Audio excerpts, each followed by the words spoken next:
Louvado seja o nome do nosso Senhor. Então, meus amados irmãos, por que estamos dizendo isso? Sabe como o Salmo 130 começa? Se você abriu aí. Das profundezas, clamo a ti, Senhor.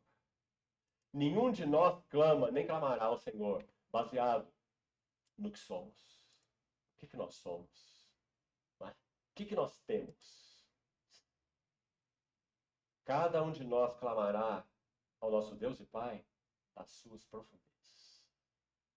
E esse é o valor da solitude. Esse é o valor de expormos a palavra de Deus no quarto secreto. É uma submissão Esse é o valor total. da quietude do coração. Esse é o valor da história secreta com o Senhor. Sabe, meus irmãos, um iceberg, ele mostra um sétimo, talvez um oitavo do que ele é. Os outros 6/7, ou 7/8, estão encobertos debaixo do nível da água. Se nossas vidas cristãs não forem vividas assim, não tem consistência. Se tudo que o Senhor nos dá é público para todos, realmente nossa vida não tem consistência. A imensa parte de nossa história com o Senhor é secreta. É aquilo que Ele nos falou, é aquilo que Ele nos ensinou, é aquela correção que Ele aplicou, é aquela revelação que Ele deu, é aquela mão que Ele colocou naquele momento, naquela hora, naquela história, naquela circunstância. Isso vai escrever num livro. Malaquias, de uma maneira tão linda, no capítulo 3, ele vai dizer assim: então os que temiam o Senhor falavam uns aos outros, no meio de tanta corrupção, sacerdotes promíscuos, desviados, um culto horrível, né? Detestável aos olhos do Senhor.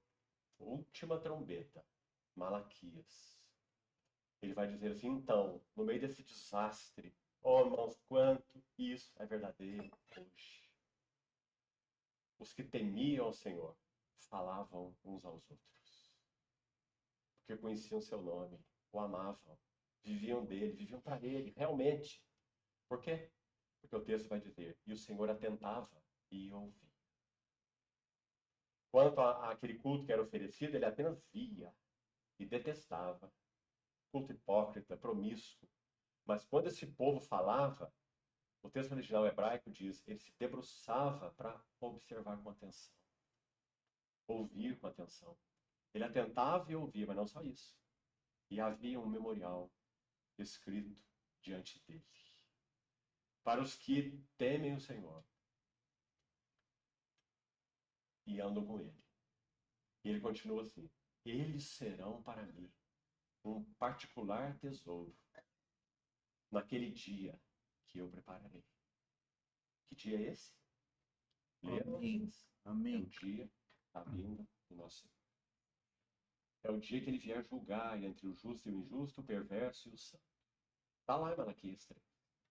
Então eles serão para mim um tesouro particular naquele dia que eu prepararei. Então vereis outra vez a diferença entre o que serve a Deus e o que não serve. Que coisa, irmão. Você não tem um desejo imenso no seu coração de estar entre esse povo? Você não tem um desejo que nada distraia você, seja o que for? Como nós falamos ontem, eu queria repetir hoje. Se você quer conduzir, especialmente os pais jovens aqui, seus filhos para o Senhor, não viva para os seus filhos. Viva para o Senhor. De tal modo que eles vejam em você quem é o Senhor. O gozo do Senhor, a alegria do Senhor, o prazer que você tem no Senhor. E eles andarão atrás do prazer. Porque nossas almas foram criadas para andar atrás do prazer. A Confissão de Westminster, primeiro artigo, claro, foi baseada na palavra, claro. Ela diz assim: o fim, o propósito principal do homem é glorificar a Deus e gozá-lo. Gozá-lo para sempre. Fomos criados para o prazer. O nosso problema é que nós buscamos fontes de prazer em outras coisas. E não... Esse é o erro. Então, se nossos filhos não virem prazer em Deus em nós, não tem mais nada para eles verem em nós. Podem ver um pai dedicado, um pai honesto, um pai bom cidadão, um pai cumpridor de deveres, não é? Sim, se for isso tudo, que bom. Mas não terão impacto espiritual. Porque não viram gozo, não viram alegria. Piores se tornam, claro, no contexto cristão. Porque a impressão que se dá é que Deus é um fardo, é que os irmãos são como quase que um mal necessário. Então, meus amados irmãos, todo o nosso clamor diante do nosso Deus, ele parte de profundezas. Esses são os verdadeiros clamores. Porque é aí que nós estamos. Profundeza da corrupção de nossos corações, profundeza dos desejos egoístas, profundeza da malignidade de nosso coração. O servo do Senhor do passado disse assim, orando: minhas orações, ó meu Deus, fluem daquilo que eu não sou. E estou certo que as tuas respostas me fazem ser o que eu sou. Nunca nossas orações vão fluir do que nós somos. Elas vão fluir do que nós não somos. Por isso, das profundezas, clamo a ti. Então, o verso 5 vai dizer assim: aguardo o Senhor, a minha alma o aguarda.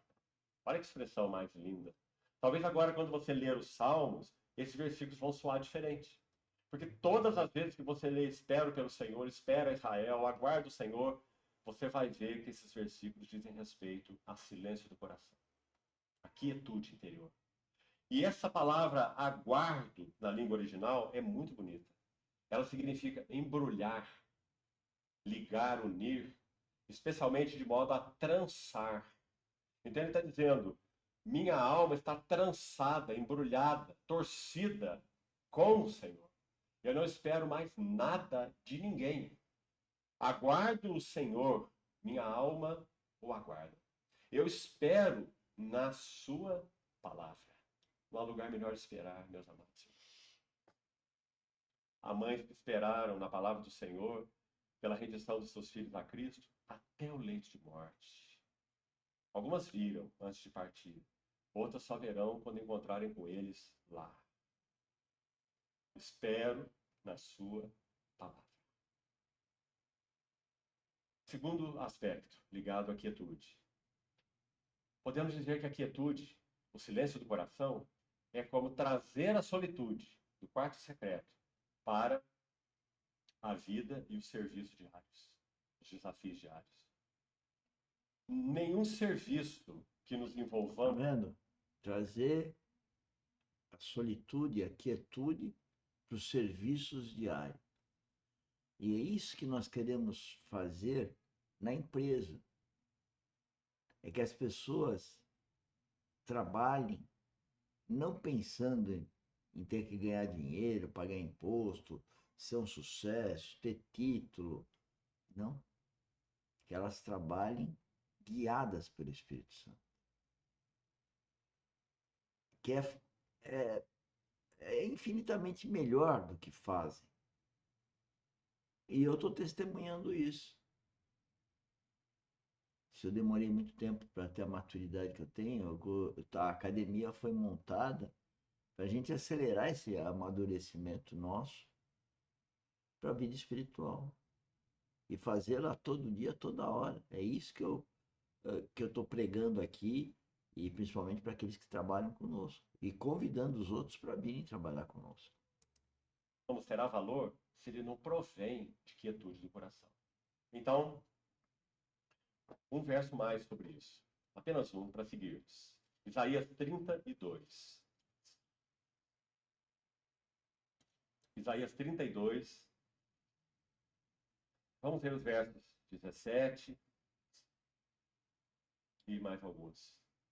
Isaías 32, 17.